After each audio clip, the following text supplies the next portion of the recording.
Hello everybody, it's me, Nikki, and welcome to my channel.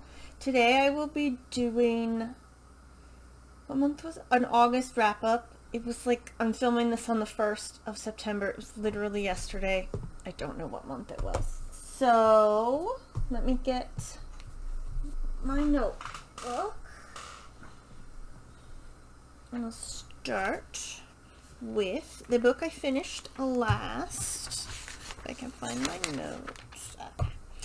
I've read Mistborn by Brandon Sanderson. This is the first in a trilogy, but it's part of his universe. And then there's like another, I was looking it up. I'm really interested in the universe. And like, because this is connected to the Stormlight Archives and Elantris and some other stuff. So, yeah. I really enjoyed this book. There was a lot of detail about the magic and how it worked, which I thought was really interesting. It's about metals, copper, bronze, tin, iron, gold, maybe a made-up metal. I'm not 100% sure. I don't think they use silver. And if you could do, there's a little thing in the back. So a tenai uses tin and it enhances their senses.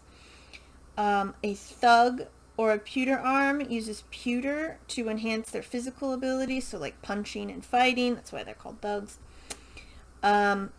Zinc and brass riot and soothes emotions, so you can calm down a crowd or make a crowd angry type of thing. And then a smoker, which is copper, and seeker is bronze, hide or reveal the people using these. And iron and steel just push and pull on nearby metals, which is good for fighting and running. So I really liked that. Let's see. I really liked the characters. My favorite is Sazed. S-A-Z-E-D. I'm not sure how to say that. I really liked him. He was a lot of fun. And the main character is Vin, and she has to like go undercover, and he was like putting up with none of her bullshit. It was great. All the characters were great. Let's see. There is some body horror, I would say, with the Inquisitors. They start off as something, and they have tattoos around their eyes, which is fine, but they take maybe it's obligators, or is that something else? I can't remember. But they start in this ministry type of thing, and if they show promise, they're upgraded to an Inquisitor, which then has steel pushed through their eyes, so they can't see anymore except for steel. And then they have like, what's it? A couple in their chest and then a couple in their spine, and they all sort of stick out. And they're essentially immortal. They're essentially immortal, very hard to kill anyway, which goes along with the leader, the Lord Ruler, I think his name is, and he's immortal as well. Let's see. There's also major character death. I think I probably knew it was going to happen just because of the way the character was acting, but it is there, and it is near the end of the book, obviously. That might spoil it for some people, but I know, like, on AO3 you can not read major character death, so if that's a trigger for you, probably wouldn't read this book. Let's see. Vin is abused physically and psychologically by her brother, and I believe it's because she is a Mistborn, which means she can use all the magics and not just one. So her brother was trying to protect her, but he just did it in a really bad way. But they were both kids. It's a long story. And then the people he ran with eventually started abusing her physically and psychologically. So she's very unsure of herself and her abilities early on, and then she becomes like certain that she can do things. And there's also off-screen death and torture of other characters. Yeah, they don't... Oh, and there are executions, but they're not really shown in detail. So, yeah, those are all the warnings I could think of. And like I said, the characters are really great. I thought it took me a while to finish this. Like I had started it a couple years ago and it just didn't click. And then I, trying to read all the books I started, and then it just really clicked with me as it got going. And yeah, like this book a lot. Can't wait to read the sequel. I don't know where to put this, so we'll put that there. Next book is where? I have a note for it somewhere. I just can't find it. Here it is. Stalking Darkness by Lynn Flewelling. This is the second in the Night Runner series. It picks up, I don't know, I said right after, but maybe like a couple of weeks, couple of months after.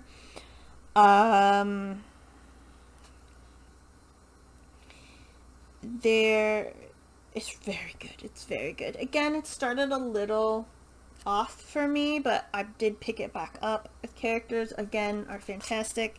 There is major character death as well as gore, murder, torture, sexual assault, death, war, and blood sacrifice with people. Because the bad guys believe that if they kill a lot of people, then their god thing will come back. So there are dead bodies. We have a mentor keeping secrets, which doesn't go well as it's usual. And then there are some, at least like 2 scenes I thought where the main characters, Sergil and Alec, Sergil has doesn't really want to have sex, but he does anyway. But it's like he goes along with it even though he doesn't want it. But the other one for Alec, I think it's not really made clear. There's a female mage, and she sort of uses magic to seduce Alec, and perhaps against his will. So that's a bit weird.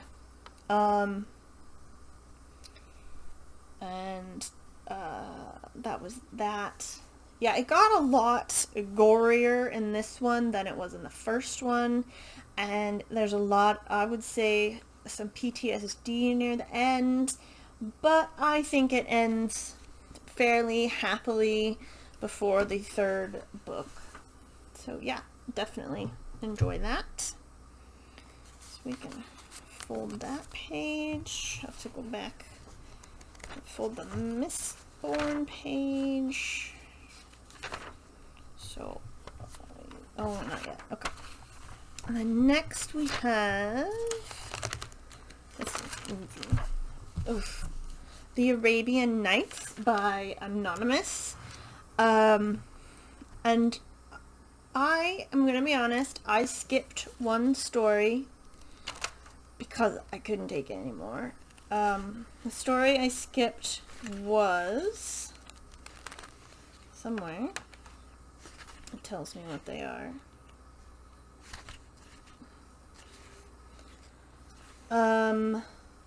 Part 6, I believe, because I knew what was going to happen. It was just like a whole thing, and you see it, and it's just stories within stories to become a big story because Scheherazade doesn't want to die, and she wants to like make sure the king doesn't kill anybody else. There's a lot of things that were interesting, like the left hand is a rude hand, which I guess, has always been a thing. Like, my grandpa was left-handed, and in school they would hit his hand to make him teach write with his right hand. Women are bad, which was a thing in real life, but also which is a thing the Sultan thinks. So that could be Scheherazade, like... But there were also some good women in here, but a lot of them were not. There were a lot of uninteresting parts because it was stories within stories. You would meet somebody and they go, oh, let me tell you my story. And then it, like, would work itself around, like... Oh, where's that section? And it's okay in the beginning because it's small and they're short.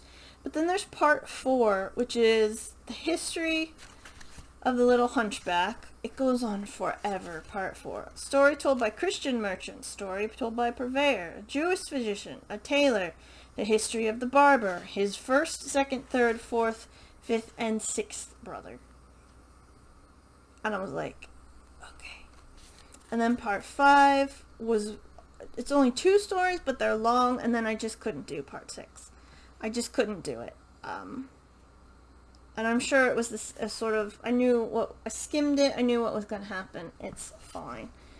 And then part 7 was Sinbad, which was a lot of fun.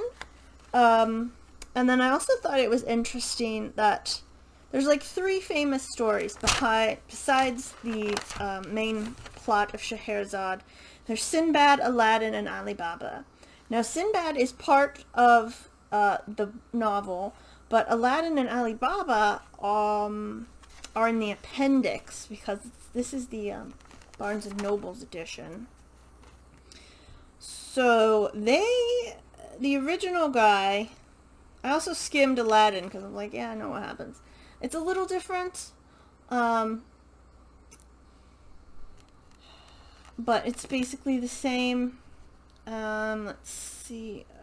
Current scholarship, whenever this book was published, does not consider these tales to be truly part of the Arabian Nights. While the authenticity of the 300, or so core stories can be corroborated, a group of orphan stories, Aladdin, history, and then Ali Baba, and then there are some others, have no source other than the original French translation. So it's possible they were part of it and the originals were lost, or it could be, as I said here, these stories are like the Odyssey and the Iliad, and they're actually probably better to be listened to than read. So Ali Baba and Aladdin could have a more oral tradition and nobody wrote it down, or something like that, because reading it was boring at times and pretty hard to get through because there were a lot of like he said, she said, and then the point of view was switching so much. So these are probably like the Odyssey and the Iliad. It's better to be listened to than read because you get more of a sense of it.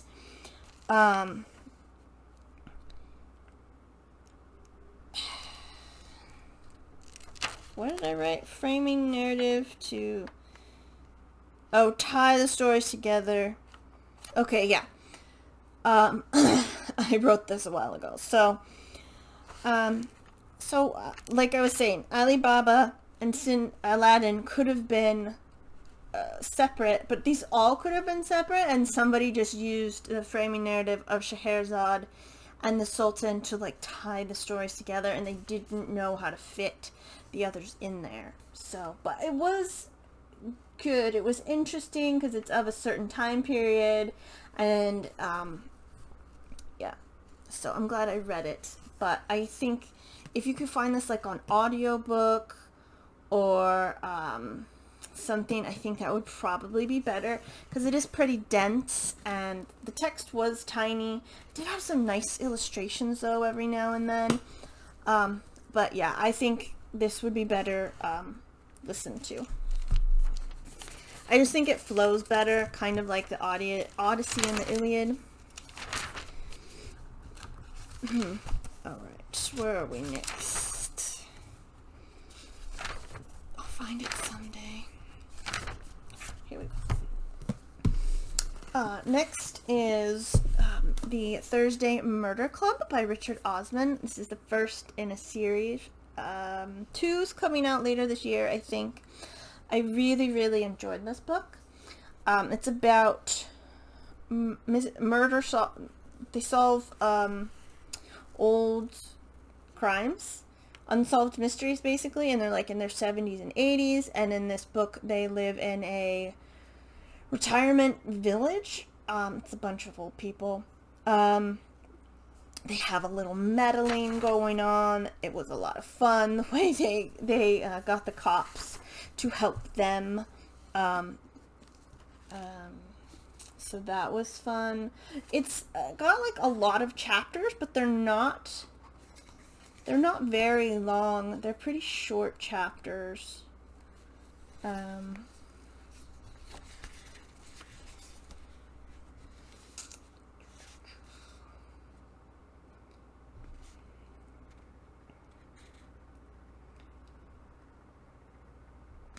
And it starts with a woman named Penny, who is, at the time of the story, in, not a coma, but she's in intensive care, basically, and it's not looking great for her.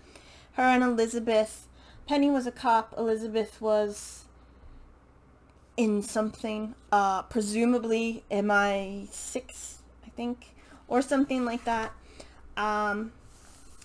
Because she has a lot of contacts and she knows a lot of stuff about murder. So they've worked together, and then you get Ron and Ibrahim. I believe that's how you say that. And Ron was an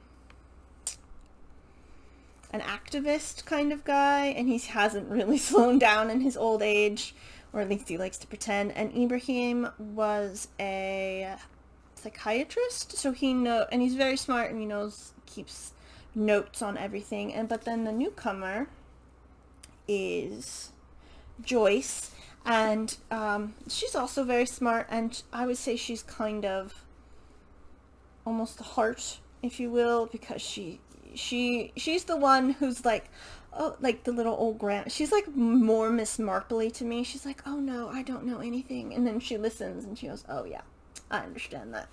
So, and she was a nurse. So yeah, it was a lot of fun. I enjoyed the characters. The two cops who interacted with them were really fun. There is some death and suicide, never on screen, but mentioned and off screen. So if that triggers you, especially for old people, that's out there. And sometimes Elizabeth's meddling was like too much. You're like, can you really do that? I mean, I know it's like a comedy murder mystery, but you're also like, can she really get away with that? But it was still a lot of fun. So some suspension of disbelief is required for that. And then where's the other one? Oh, there it is. And then, oh fuck. The final book I read was Girls of Paper and Fire by Natasha Ngan. I liked it. There is a trigger warning at the start. Let me find it. It says, please be aware that this book contains scenes of violence and sexual assault, which is true, because the emperor essentially rapes these girls, even though they sort of want it, but not really.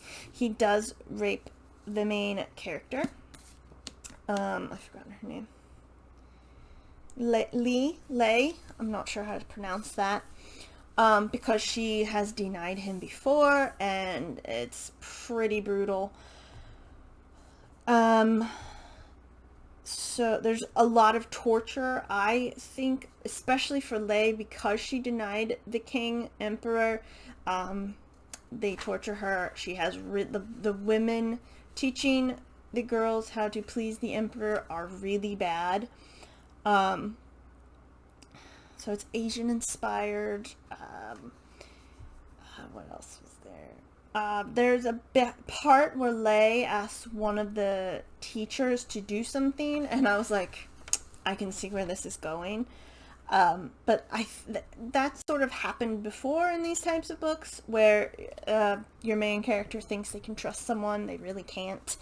And there's lesbians. We love good lesbians. And I started it, and I had to actually take a break because all I could think about was on pages 18 and 19, the people of the Emperor come to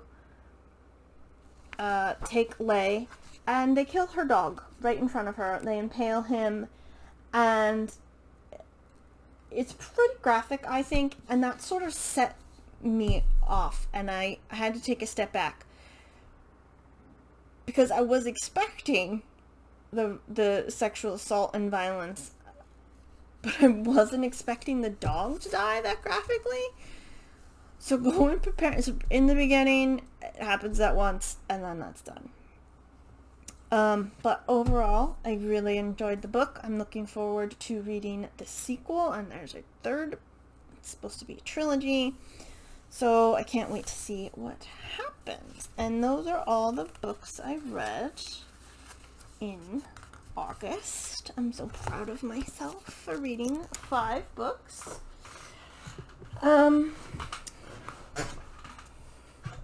Yeah, and then I will be having the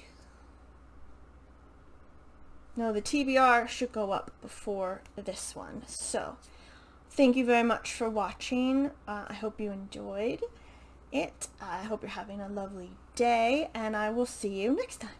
Bye.